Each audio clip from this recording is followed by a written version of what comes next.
Hey guys, welcome to lick 5. What I'm going to be looking at today is a lick that's based around a minor 7 flat 5 arpeggio.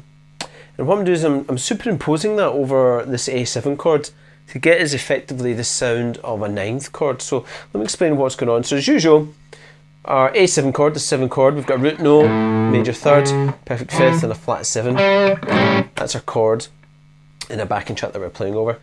Now minor 7 flat 5, the harmony for the formula for a minor 7 flat 5 is effectively a root note, and then it's got a minor 3rd, then it's got a flat 5, then it's got a flat 7. Yeah.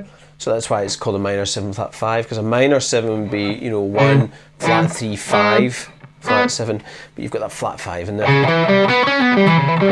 Yeah. So that comes out from, major scale harmony, minor scale harmony, melodic minor, all that sort of stuff. If I look at this, what I need to do is play this chord a major 3rd up. So if I'm playing A7, I'm going to be playing a C sharp, minor 7 flat 5 arpeggio. So I'm effectively playing it off the 3rd of the 7 chord. And what does that give us interval wise? So if I look at this arpeggio, this isn't the root note now, because this is now effectively the 3rd of the A7 that we're playing over. So I'm going to have a 3rd, then I've got a 5th, and this is our flat 7. So you can see we're just going up through the chord tone, starting from the 3rd, 5th, flat 7, and then this is the new interval that gets brought in, and that's a 9th. A 9th harmony and 9th chords, very cool chord, crop up a lot. It's your classic, the James Brown funk chord. That's basically a 9th. So when I'm playing a minor 7 flat 5, that's what we do. We play a chord tone of a 3rd, we've got the chord tone of a 5th, a flat 7, but we bring in this 9th, and then we go back to the 3rd. So I'm playing a 9th chord when you combine the overall harmony together, but from the 3rd. And this is a great way of using your minor 7 flat 5. It's kind of a derivative approach, because you need to, whatever the chord is you're playing over, you need to do that mental step of what's the 3rd of that chord that I need to play my minor 7 flat 5 from.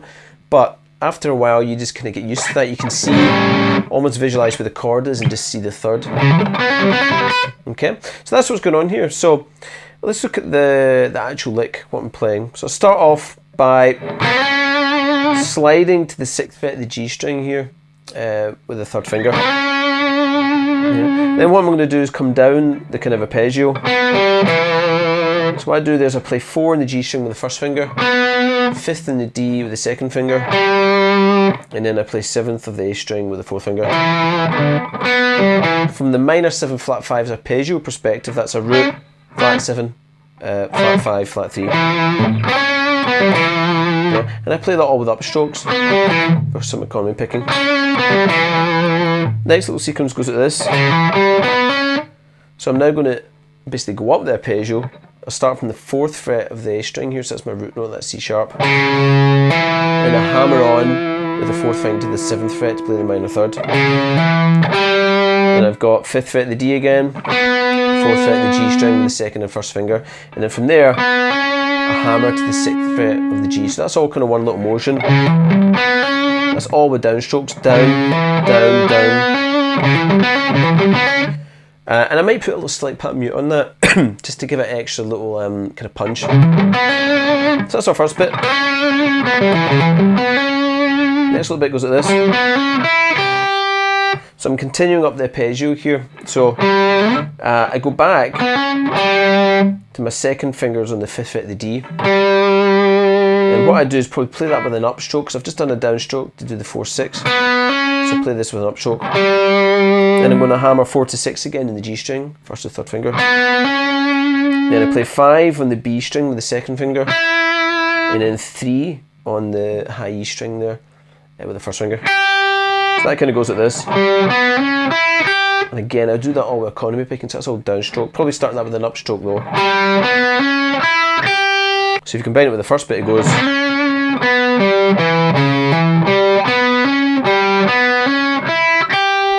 Okay. Now from here, what I'm going to do when I get to this high E string 3rd fret is hammer to the 7th fret with the 4th finger and then pull off back to the 3rd fret. Pardon me, so that goes like this. And then what I do is play 5th fret of the B string with the 2nd finger upstroke. So I'm kind of moving into this little 3-note pattern that I'm going to move up the top 2 strings. So that goes like that. Then from here I shift up, so I'm now playing the 9th fret of the E string. I'm going to pull off and then play 8th fret of the G string with the B string, sorry, with the 3rd finger. And what I'm doing here, this is all, you know, that's all the minor 7 flat 5 arpeggio. This, if I'm looking over this A7 context, that's my root note of A, that's a major 3rd, and that's a flat 7 there.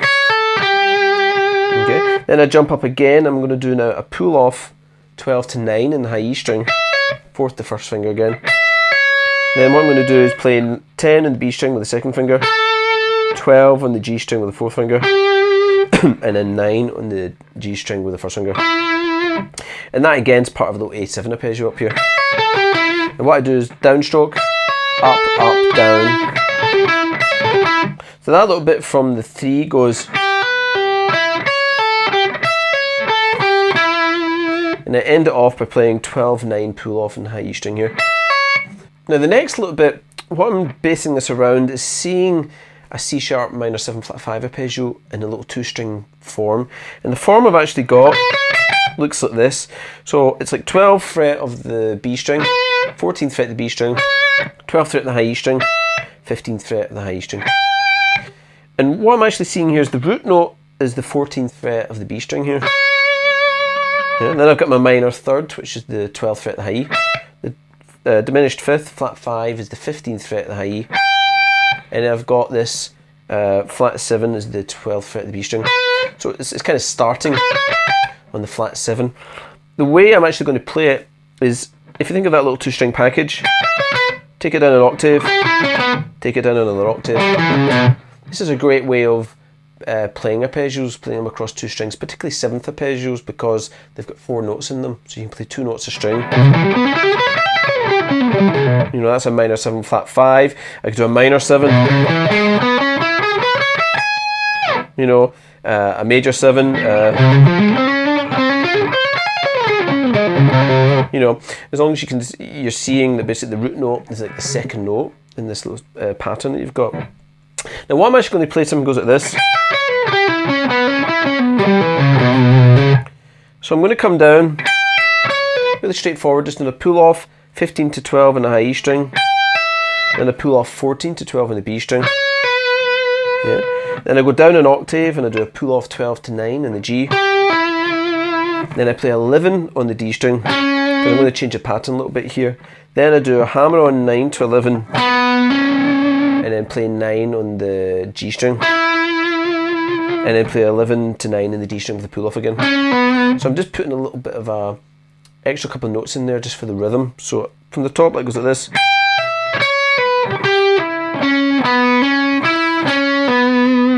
And I go down another octave and end off by going 10-7 on the A string, pull off, then 9-7 on the E string, pull off. Actually, that's picked, it's not pull off. And I give that a little bit of vibrato. That's me ending on the flat 7. Now, with respect to the A7 chord that I'm playing over, that's actually the 9th, because there's my root note there of A. That's like an interval of a 2 or a 9 if you're looking at kind of chord tones. So that whole little sequence goes like this.